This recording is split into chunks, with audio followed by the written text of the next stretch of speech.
Welcome back, Troglodytes, to your daily dose of guitar information, the Trogly's Guitar Show. Today, we have a mystery to unravel. Is this really a 1969 Gibson Les Paul? So this is actually a topic that's kind of near and dear to me because this started life as a private help session on my website. These were not the same photos that were provided to me. I wish I would have had these. My decisions and conclusion making would have been a lot easier. But this is one massively hacked up vintage Les Paul. So let's go ahead and talk about this thing. When I first saw this guitar, I instantly thought it was some sort of like a Les Paul gold top type thing from the 70s. Because you look here, 1, 2, 3-piece maple top, that is a very 70s characteristic, though you can also find this on 50s variants as well. However, when I looked at these pickup cavity routes, they look strangely good. Like normally if it started life as a deluxe, they typically did not come stock with humbuckers. That doesn't mean you won't find a few custom orders, but traditionally you don't find that. But if somebody stripped off the gold finish, it's possible that they also had access to a really professional routing machine to make it look good. But then we get to the edge. There's no binding, but it's been beveled. So at one point in time, there must have been binding. But then the back of this thing has a black finish. Okay. We can see where the maple cap joins to the body right here. That's what that line is. And we've got nickel hardware. We're missing most of the saddles there. I guess at least you have one. But the back of it does indeed read Gibson patent number 2740313. That could mean this is a mid-60s ABR1 bridge all the way through the 80s. I mean, just seeing that doesn't necessarily tell you how old that bridge is. There's other things that you have to look at to understand. Like right here, you can see this originally had some sort of a retaining wire that's been removed. Okay, but as far as like the routes within the body, that's looking pretty good. Something else that helps us date this instrument is the transitional neck tenon that we can see here. That's when it's not quite a long neck tenon anymore. It's mainly a short neck, but yet they still have this little area right here. So it's kind of like an in-betweener, but closer to a short neck tenon. You find these transitional neck tenons until about the mid-70s when they switch fully over to the short necks. But then I started looking at the fretboard. Oh my goodness. So like ultra heavily flattened out frets, ebony fretboard, block mother of pearl inlays. It's at this point when I realized this was a Les Paul custom? What happened to this thing? So that means they not only shaved off the binding on the front of the instrument, but also the back of it. And then they had to have refinished this entire thing. But to make matters even worse, this is your headstock. There's no custom emblem. There's no Gibson mother of pearl logo. We just have some sort of a silk screen? What? This is the reason why I initially thought it was like some sort of a standard. Even then, it would still need a mother of pearl Gibson logo. The truss rod on this one definitely looks like it's getting towards that limited adjustability phase, but somebody has definitely modified this nut because this slot looks wider than a regular nut, and normally you don't see the truss rod threads right there. So something at some point in time has happened to that. And if you look closely on the neck, the binding has been taken off of the treble side.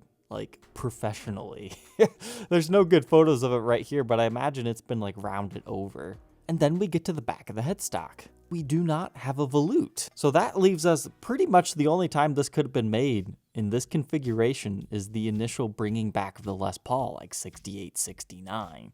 However, with everything else being shaved down, it's also possible that they just took off the volute when they did this, because this is clearly not the original finish. But what I saw right here kind of concerned me. That looks like either a crack repair, it could be a scratch, or a scarf joint. Did this have a brand new headstock put onto it?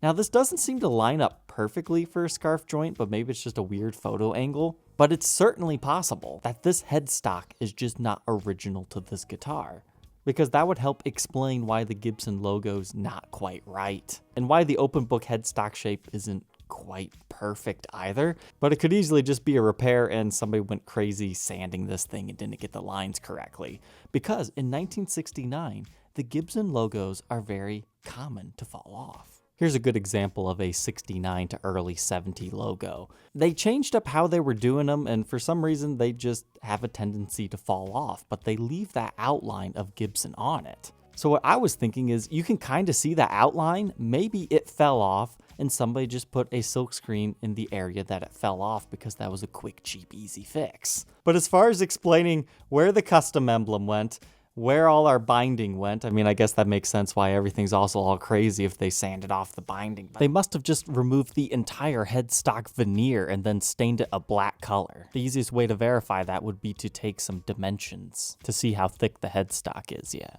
So it's either that and they lost the serial number when sanding this entire guitar, or this is not the original headstock on it. Somebody has modified that. Because you can even see a difference within the wood grain here. I mean, I guess it could potentially be possible that it's not even a Gibson to start with. It's like one of those lawsuit era guitars. However, the more and more you look at this, the more it starts to look legit. Because right here, we can actually see where the binding used to be. And that is not a photo I had access to the first time I looked at this thing. So I was glad that my guesstimating here was actually correct. It did have binding at one point in time. I mean, you can see just how much wood they've taken off of this thing right here. They at least have a little bit taken off in that corner. So it was a player for somebody.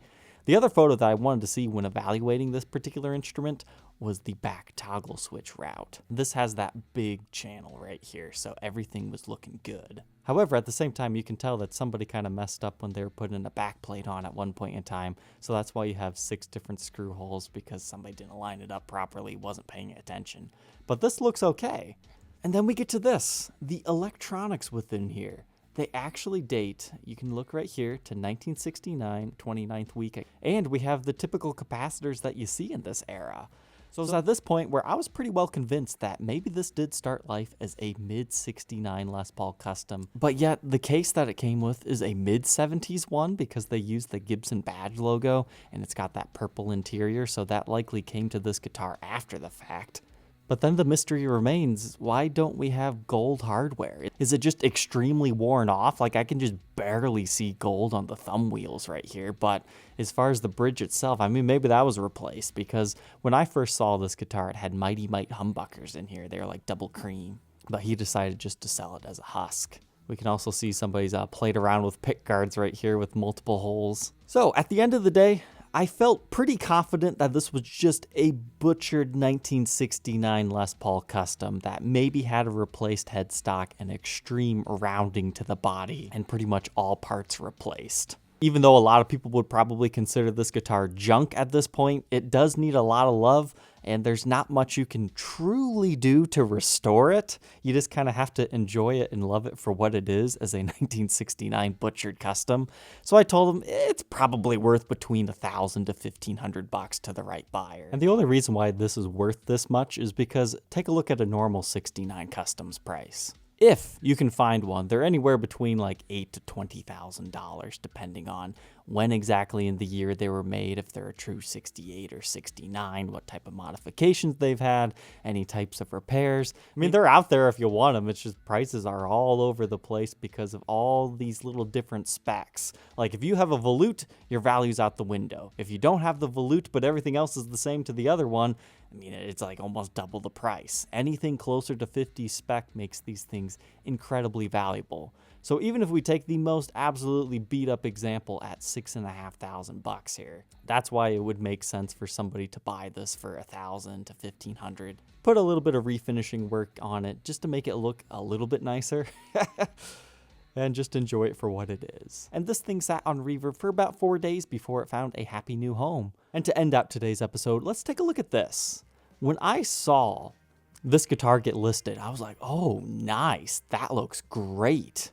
What is this thing? Because it has the custom emblem, it's got the vibrola arm on it, it's got all this beautiful nickel hardware. It doesn't look that old, and it's in great shape. And how much is it? Only $1,725. What a steal.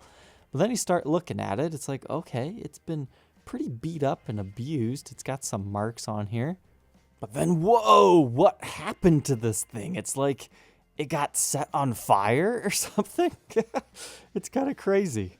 But then we can see it has a Nashville style bridge, so this likely did not start life as a custom shop guitar. I mean, the rest of the finish looks pretty darn beat up, melted in certain areas, dinged up, maybe even some scratches and or cracks right here. Yeah, that looks like it's had a heel repair.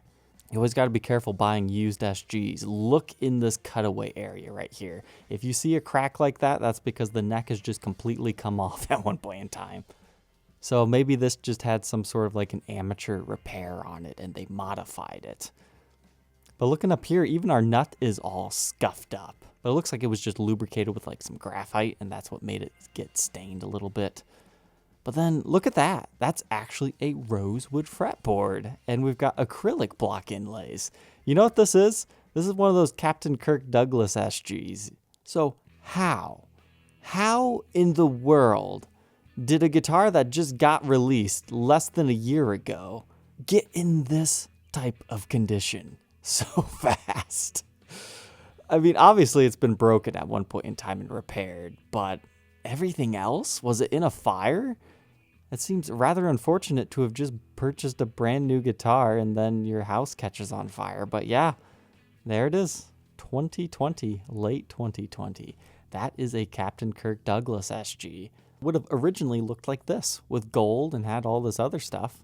But somehow they converted it over to like a 61 style guard. And maybe this happened when they were trying to hide these screw holes. Like you can just barely see one right there. And maybe right here as to where the original Batwing guard would have went, but then they installed these. It's kind of a confusing modification job here. I don't know how it happened in such short time, but it's kind of cool. But I would love to see another Captain Kirk Douglas signature that looks like this.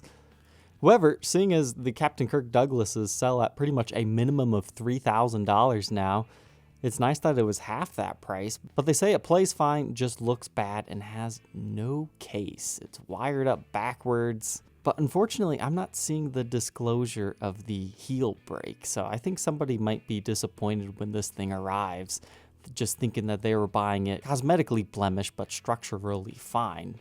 I mean, it's been repaired. It's probably going to be okay. But this looks to me like it's had at least a crack, if not completely broken off. Alright, Troglodytes, I hope you enjoyed these two mystery guitars today. Don't forget to like, comment, and subscribe, and we will catch you tomorrow on the next episode. Take care.